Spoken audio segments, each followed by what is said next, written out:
তারা বিভিন্ন বিষয়ে আলোচনা করতে দেননি বা সরকার দলের পক্ষ থেকে আমরা কোনো উপযুক্ত জবাব পাইনি।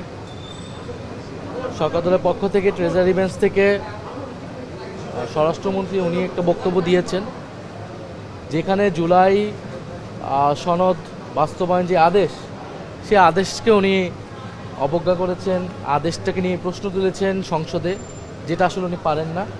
কারণ গণভোট হয়েছে এই আদেশের ভিত্তিতে। আপনি যদি গণভোট মানেন, গণভোটের রায় মানেন, তাহলে এই আদেশটাকেও মানতে হবে।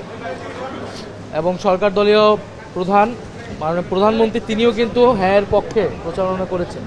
ফলে সরকার দল থেকে আমরা এখনও কোনো স্পষ্ট জবাব পাইনি যে তারা কি গণভোটটাকে মানেন কি মানেন না। আমরা এই স্পষ্ট জবাবের পরে আমরা আমাদের চূড়ান্ত বক্তব্য বা কর্মসূচি আমরা দিব।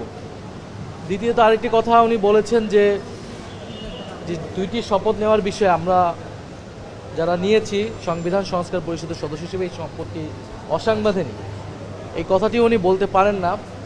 এই কারণে পারেন না কারণ এই শপথ আমরা নিজ ইচ্ছায় নেইনি। আমাদেরকে নির্বাচন কমিশন থেকে চিঠি দেওয়া হয়েছে এবং 300 জন মানে 297 জন এমপিকে চিঠি দেওয়া হয়েছিল এবং নির্বাচন কমিশনার স্বয়ং এই শপথ করিয়েছেন।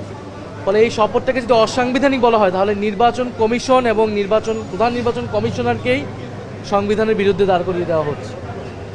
নির্বাচন কমিশনার কিন্তু একটি সাংবিধানিক প্রতিষ্ঠান, তার কার্যক্রম, তার উদ্যোগকে আপনি অসাংবিধানিক বলছেন।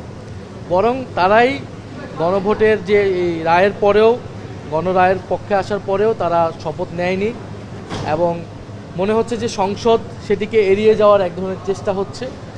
আমরা আজকে বক্তব্য পাইনি, কিন্তু আমরা ঈদের পরে তাদের সংসদে তাদের বক্তব্যটা আমরা শুনে আমরা আমাদের অবস্থান জানাবো যে তারা কি গণভোট মানে কি মানে না।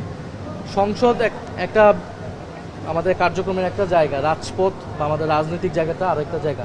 তো সেই জায়গায় কিন্তু আমাদের অবস্থান, আমাদের কর্মসূচি মীমাংসিত বিষয় ছিল, কিন্তু তারা সেই মীমাংসিত বিষয়টা নির্বাচনে বিজয় লাভের পরে 2-3 পাওয়ার পরে এক ধরনের গায়ের জোরে সেগুলোকে অবজ্ঞা করার চেষ্টা করছে। বাংলাদেশের জনগণ এগুলো দেখছে। 90-এর গণ অভ্যুত্থানের পরে ত্রিদলীয় জোটের রূপরেখাতে সবাই সম্মত হওয়ার পরে কিন্তু এই বিএনপি সরকার গঠনের পরে সেটাকে অবজ্ঞা করেছিল, সেই প্রতিশ্রুতি তারা মানেনি এবং তার ফলাফল হয়েছিল তারা কিন্তু বেশি দিন সংসদীয় রাজনীতিতে থাকতে পারেনি, বাংলাদেশ থাকতে পারেনি, বাংলাদেশ ফ্যাসিবাদের দিকে যেতে হয়েছিল। ফলে সেই ইতিহাস থেকে তারা কি শিক্ষা নিবে নাকি তারা ইতিহাসের পুনরাবৃত্তি করবে, এটা তাদেরকে সিদ্ধান্ত নিতে হবে। সংবিধানে তো এখন অনেক কিছুই নাই বা অনেক কিছুই আছে যেটা এই সরকার কিন্তু করছে না। এখানে শেখ মুজিবুর রহমানের ছবি টাঙানোর আইন আছে, অনেকগুলো কিন্তু এরকম আইন এবং বাস্তবতা আছে, সেগুলো কি সরকার করছে বা অন্তর্বর্তী সরকার করছে। ফলে এই পুরো সময়টাকে আমরা কিন্তু এর আগে বলেছি, অন্তর্বর্তী সরকার, ঐকমত্য কমিশন, এই নির্বাচন, এই সরকার সব কিছুকে সংবিধান দিয়ে ব্যাখ্যা করা সম্ভব না। এটা একটা গণ অভ্যুত্থানের মধ্য দিয়ে তৈরি হয়েছে, যদিও 106-এর আন্ডারেই সরকার গঠিত হয়েছে, কিন্তু এই গণ অভ্যুত্থানের প্রেক্ষাপটটা যদি মাথায় না রাখি তাহলে আসলে এই কোনো কিছু সমাধান করা সম্ভব নয়। ফলে আমরা মনে করি যে গণ অভ্যুত্থান হচ্ছে সংস্কারের বৈধতা, এই অন্তর্বর্তী সরকারেরও বৈধতা এবং এই নির্বাচনেরও বৈধতা। সংবিধান অনুযায়ী তো এই নির্বাচন এই সময় হওয়ার কথা ছিল না, ফলে সংবিধান অনুযায়ী অনেক কিছুই হয়নি। পরবর্তীতে এই সংসদে এসে সেটা রেটিফাই হওয়ার কথা ছিল, সকলের রাজনৈতিক একটা সমঝোতার মধ্যে দিয়ে সব কিছু আগানোর কথা ছিল। তো সেই সমঝোতা যদি সরকার দল বিনষ্ট করার চেষ্টা করে, তাহলে তো জনগণ তার বিরুদ্ধে দাঁড়াবে, আমরা মনে করি, এবং আমরাও তার বিরুদ্ধে দাঁড়াবো। Thank you Nahid Islam.